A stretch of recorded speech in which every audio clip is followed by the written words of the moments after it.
What's going on, guys? Cubeologist here, and today we're going to be talking about this brand new QiYi Pyraminx. Now, if you guys remember my unboxing, I thought it was pretty interesting, these extremely large holes that were in the cube, but that's not the only thing I thought was interesting about this puzzle. First off, the stickers that came on this were actually really good. They were really thick, like Moyu shades, and I really think they would have held up, but you know, I had to replace them with my shades, because you can see here I use white and nobody uses white, and I use fluorescent red, which looks kind of orange in this, but trust me, it's fluorescent red, and I think these shades look really good and I can recognize them really easy.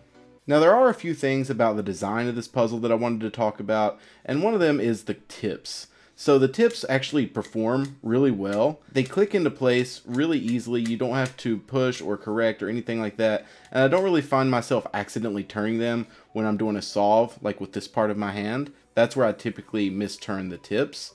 But as you can see, they are the three-piece design like the Diane Pyraminx, and that's what allows for the stickerless version of this puzzle. But I think it's more of a hassle than anything because stickerless puzzles aren't used that much yet in the WCA, and this design where you can't pop off the tip makes it really difficult to tension the puzzle correctly. I found myself having to take these apart multiple times just to get it tensioned correctly, but I finally got it to where I want it. Now the reason the tips perform so well are these little ball bearings that are under each tip.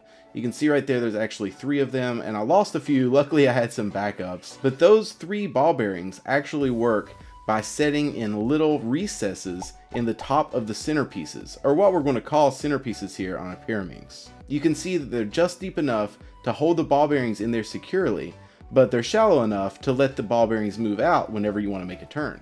And there are also ball bearings in the bottom of the centerpiece.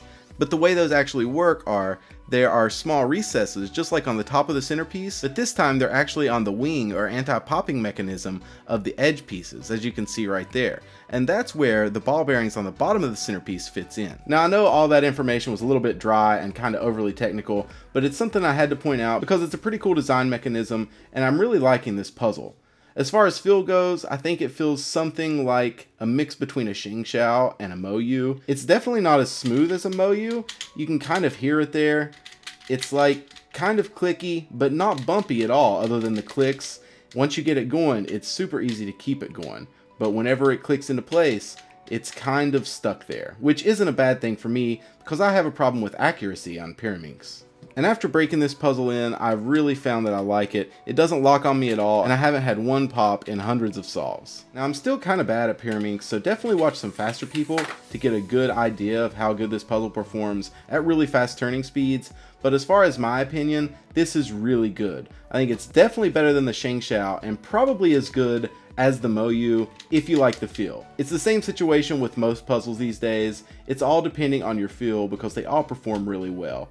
This puzzle corner cuts extremely well, you get good forward cutting, and the reverse is probably even better. It's kind of effortless with that large Florian cut in the middle.